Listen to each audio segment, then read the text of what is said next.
投資有風險，入市要謹慎。歡迎收聽數碼防身術，我係阿傑。我係小敏。阿傑，你有冇碌到過嗰種直播啊？有人攞住支咪講呢一隻幣會升10倍，而家唔買就蝕底㗎啦。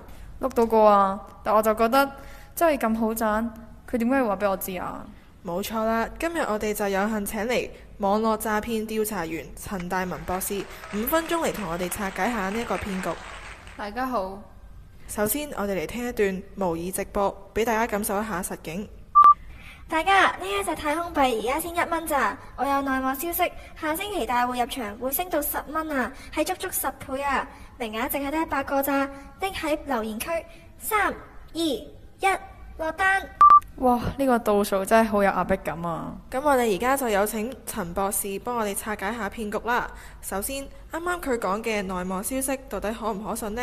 直接講答案絕對唔可信。你諗下，如果我真係有內幕消息，我點會開直播同幾萬人講呢？係喎，我發達點解要同你講啦？真正嘅內幕絕對唔會出現喺免費直播間，公開宣揚嘅內幕99.9% 係莊家放嘅有利。講到呢度，我哋亦都收到一位聽眾阿偉嘅投稿，佢想喺呢一次 podcast 分享一下自己親身經歷，希望可以提點下各位。主持人好，我係阿偉。3個月之前，我就係信咗呢啲內幕消息。嗰個知名網紅話有一隻月亮幣，有基金入場，我將成副身家50萬擺晒入去。開頭2日真係升咗成1倍，我開心到以為要發達啦。點知第3日個網紅突然之間失蹤，個幣直接插水，而家跌到得返幾百蚊嘅價值，攞都攞唔返出嚟。我真係好後悔啊！嗰啲係我儲咗2年嘅錢。聽完真係好難過啊！而阿偉嘅經歷正正帶出我哋第二個問題：點解呢一啲騙局總係先用爆升引你入局，然後先一鋪清袋呢？阿偉嘅案例好典型，呢個就係拉高出貨嘅完整流程。先俾你一啲甜頭，令你放低戒心，等你加碼投資，莊家就一次過收割。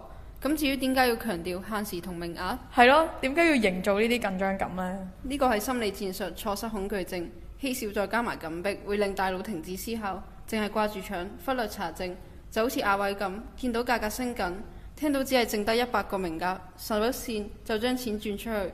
等你轉完帳冷靜落嚟，已經嚟唔切。所以拉高出貨究竟係點樣運作㗎？簡單嚟講，首先網紅會先用低價偷偷買入大量太空幣，之後佢會開直播叫你哋去買，價格被炒高。等到價格夠高，佢就會將自己手上嘅幣賣晒俾你哋。佢賺飽離場之後，你哋手上嘅幣瞬間暴跌，甚至歸零，就好似阿偉經歷嘅一樣。所以我哋就係嗰啲最後接盤嘅傻仔。係，你哋唔係去發達，係去用完即棄嘅棋。太得人驚啦！有啲咩方法可以喺手機上面快速查證，避免成為第二個阿偉啊？3招簡單易做就可以快速查證資訊嘅真假。第一招以圖搜圖，將網紅頭像或者收益截圖保存。用 Google 以圖搜圖，如果 search 到發現係網紅照片或者舊新聞配圖，100% 係假嘅。第二招關鍵字加詐騙，喺 Google 輸入太空幣詐騙或太空幣割韭菜，如果項目有問題，通常已經有好多受害者出咗 post， 用1分鐘嘅時間就可以救到你一命。第3招檢查利益申報，睇下貼文有冇標注廣告或合作推廣，如果冇但係瘋狂推銷，呢個就係隱性行銷。連基本透明都冇，點值得相信呢？查相、search 名、睇標籤，簡單好記喎。時間差唔多啦，我哋總結下今日嘅重點。拉高出貨嘅原理就係莊家低價買入，網紅煽動觀眾嘅緊張感，再拉高價格，然後賣俾散戶套現，最後你嘅資產瞬間歸零。然之後自保核心就係我哋唔可以貪求高收益啦，多啲查證同埋要保持理性判斷。